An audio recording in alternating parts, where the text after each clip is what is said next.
प्रभुं संसिथमप्यन्मूर्तिं स्वाङ्कीकृताननर्दयः वाञ्छाकल्पतरुभ्यश्च कृपासिन्धुभ्येव च पतितानां पावनेभ्यो वैष्णवेभ्यो नमो नमः।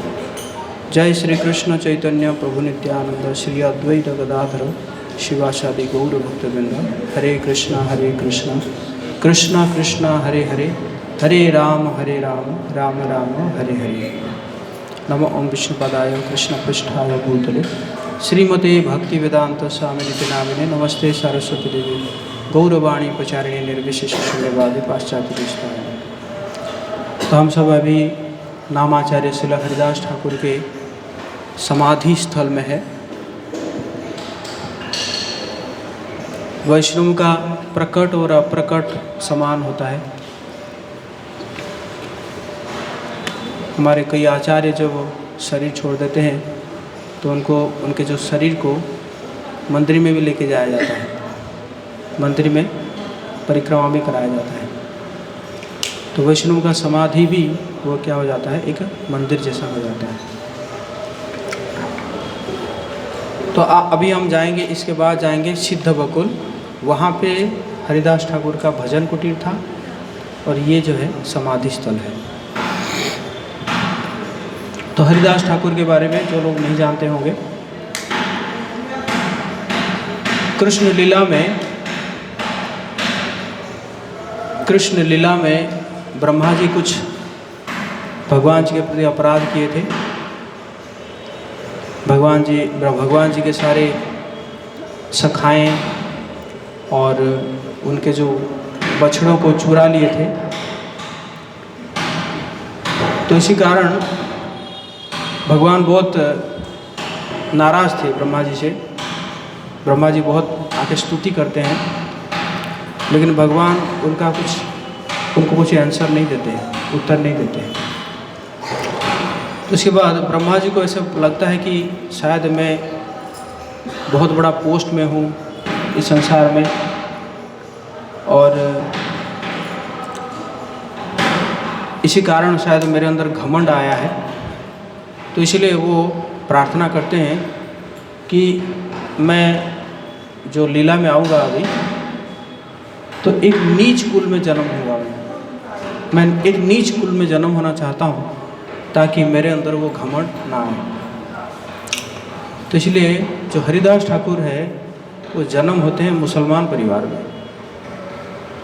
मुसलमान परिवार में जन्म होते हैं, लेकिन बाद में फिर वो क्या करते हैं कि भगवान का नाम लेते हैं और वैष्णव के साथ रहते हैं।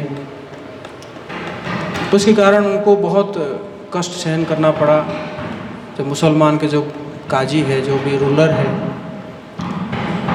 उनको दंड ऐसे दिया कि नवद्वीप में 22 मार्केट प्लेस में उनको पिटा गया, क्योंकि उन्होंने हिंदू धर्म अपनाया था या जो भगवान का नाम ले रहे थे। लेकिन वो लोग पीट के थक गए, लेकिन हरिदास ठाकुर को कुछ नहीं हुआ। हरिदास ठाकुर फिर वापस आ गए। मतलब ऐसा लगा कि हरिदास ठाकुर जैसे शरीर छोड़ दिए हैं, लेकिन फिर बाद में फिर वो हरिदास ठाकुर वापस आ गए। तो वो जो काजी थे या मुसलमान जो रूलर थे, उनको अपनी गलती का एहसास हुआ। जो भी है, तो जब चैतन्य महाप्रभु यहाँ आते हैं, जगन्नाथपुरी में आते हैं, तो हरिदास ठाकुर भी साथ में आते हैं। लेकिन हरिदास ठाकुर अपने आप को इतना पतित समझते थे कि वो जगन्नाथ मंदिर के आसपास नहीं जाते थे। वो सोचते थे कि मेरा जन्म नीच कुल में हुआ है, इसीलिए कोई ब्राह्मण अगर गलती से भी मुझे टच करना, तो तू अगर मेरा छाया भी टच कर लेगा तो भी वो अशुद्ध हो जाएगा, तो भगवान जी का सेवा कैसे करेगा वो। तो इसलिए वो आसपास नहीं जाते थे। वो सिर्फ दूर से जो है सुदर्शन चक्र को देख के प्रणाम करते थे, क्योंकि जगन्नाथ जी का ऐसा ब्लेसिंग्स है कि जो लोग मंदिर में नहीं जा पाते हैं, वो सुदर्शन चक्र को देखने से भी जगन्नाथ जी का दर्शन का फल उनको मिलता है। और ऐसे ही जो पतित पावन जगन्नाथ है, बाहर है, तो उनको दर्शन करने से भी जगन्नाथ जी का दर्शन का फल प्राप्त होता है। तो वो सिद्ध बकुल जो है वहाँ पे कुटिया बना के उन्होंने वहाँ पे भजन कर रहे थे।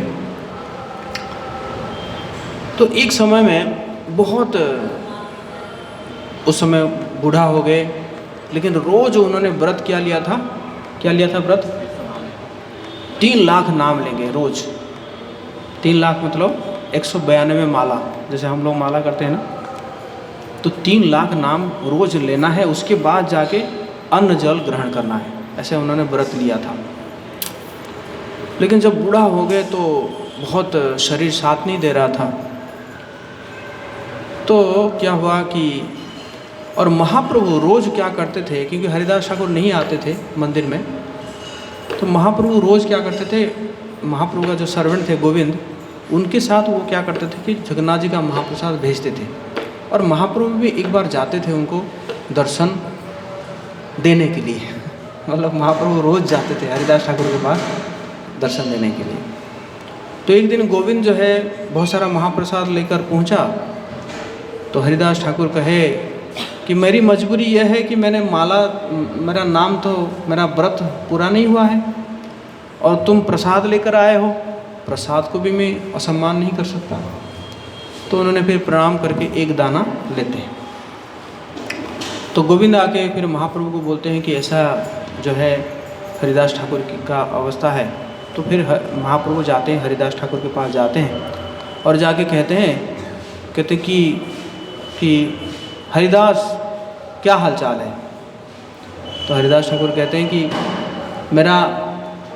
ऐसे कहते हैं मेरा तन तो ठीक है लेकिन मेरा मन ठीक नहीं है। तो बोले क्या हुआ? बोले मेरा व्रत पूरा नहीं हो रहा है। तो महाप्रभु कहे कि तुम्हें अभी वो व्रत पालन करने की ज़रूरत नहीं है, तुमने भगवान का नाम का बहुत प्रचार किया है कि तुम्हें जो है ये सब करने की ज़रूरत नहीं है।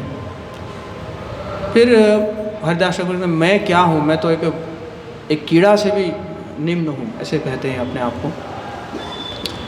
तो कहते हैं कि मेरी ना एक कामना है, अगर आप पूरा करेंगे तो महाप्रभु कहते हैं कहिए।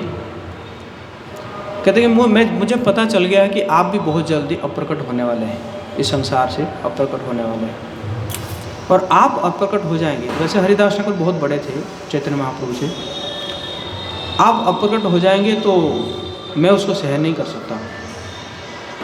इसलिए मैं चाहता हूँ कि आपके दोनों चरणों को मैं अपने छाती पर धारण करूं और आपके मुख का दर्शन करूं और श्री कृष्ण चैतन्य बोलते बोलते मैं अपना शरीर को त्याग करूं। तो महाप्रभु हंसने लगे। महाप्रभु कहें कि हरिदास, आप जैसे भक्त जो भी इच्छा करते हैं उसको तो भगवान जरूर पूरा करेंगे। तो वेरी नेक्स्ट डे, उसके नेक्स्ट डे महाप्रभु क्या करते हैं, संकीर्तन टोली लेकर पहुंचते हैं। सब लोग संकीर्तन करते रहते हैं, महामंत्र का जप कर रहे हैं, कीर्तन कर रहे हैं और उसी समय हरिदास ठाकुर के पास चैतन्य महाप्रभु जाके पहुंचते हैं, बैठते हैं और उसी समय हरिदास ठाकुर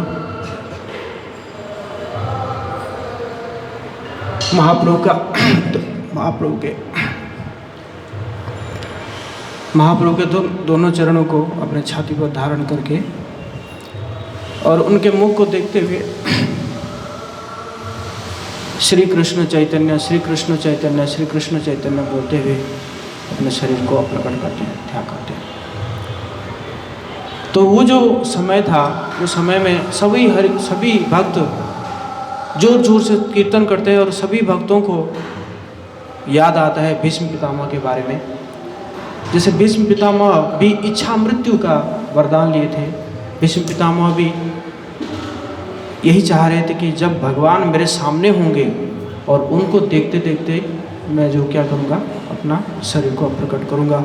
और वही चीज़ हुआ नामाचार्य श्री हरिदास ठाकुर के साथ। तो सब महाप्रभु फिर उनके शरीर को लेकर नाचने लगे और नाचते नाचते कीर्तन करते करते महाप्रभु जो है ये समुद्र में पहुँचे और समुद्र में महाप्रभु उनके शरीर को स्नान कराए। और स्नान कराने के बाद जब उनके चरणों से जो पानी गिर रहा था तो उसको सभी भक्त लोगों ने उसको पान किए और महाप्रभु ने उसी समय अनाउंस किए, घोषणा किए कि ये जो हरिदास ठाकुर समाधि के पास जो ये जो समुंदर है, कहते आज से ये महोदधि बन गया, अर्थात ये एक पवित्र तीर्थ स्थल बन गया। वैसे समुंदर जो है कोई तीर्थ स्थल होता नहीं है, बट क्योंकि हरिदास ठाकुर यहाँ पे का शरीर को यहाँ पे स्नान कराया गया, तो इसीलिए महाप्रभु बोले ये जगह महोदधि बन गया। और फिर उनके शरीर को लाके यहाँ पे महाप्रभु खुद अपने हाथों से यहाँ पे समाधि दिया जाता है। और जैसे हमारा रीति है कि जिस दिन वैष्णव प्रकट होते हैं उस दिन वैष्णव भोजन कराया जाता है, तो फिर सारे वैष्णवों को महाप्रभु लेकर जाते हैं जो है जगन्नाथ मंदिर में, और जगन्नाथ मंदिर में जाकर महाप्रभु खुद भिक्षा करते हैं वैष्णव को भोजन कराने के लिए। तो सब बाकी सब लोग जो है फिर जाते हैं कि फिर महाप्रभु को बिठा देते हैं, सब लोग जो है ये करते हैं, भिक्षा करते हैं, और करने के बाद सभी को वैष्णव भोजन कराया जाता है। तो आप यहाँ पे देखेंगे, यहाँ पे भी एक विशेष है, यहाँ पे देखेंगे चैतन्य महाप्रभु, नित्यानंद प्रभु और अद्वैत आचार्य तीनों में कुछ विशेष है। क्या विशेष है? बैठे हुए हैं, है ना, बट सब जगह में क्या होता है, खड़े रहते हैं ना। तो ये इसलिए है कि हरिदास ठाकुर जी का समाधि जब यहाँ पे दिया गया, उसके बाद सभी वैष्णव आके यहाँ पे जप करते थे बैठ के। इवन महाप्रभु, नित्यानंद प्रभु, अद्वैत आचार्य सभी आके यहाँ पे क्या करते थे, जप करते थे। तो इसी प्रकार महाप्रभु का घोषणा है कि जो भी ये हरिदास ठाकुर जी को समाधि को दर्शन करेगा और ये समुद्र में स्नान करेगा, तो उसको जरूर कृष्ण प्रेम प्राप्त होगा। नामाचार्य श्री हरिदास ठाकुर की, जगत गुरु श्री प्रभुपाद की, आप सब गौर भक्त वृंद की। हरे कृष्ण। तो हम चलेंगे सिद्ध बकुल, जहाँ पे जो है हरिदास ठाकुर जी का क्या है, भजन कुटीर। हरे कृष्ण।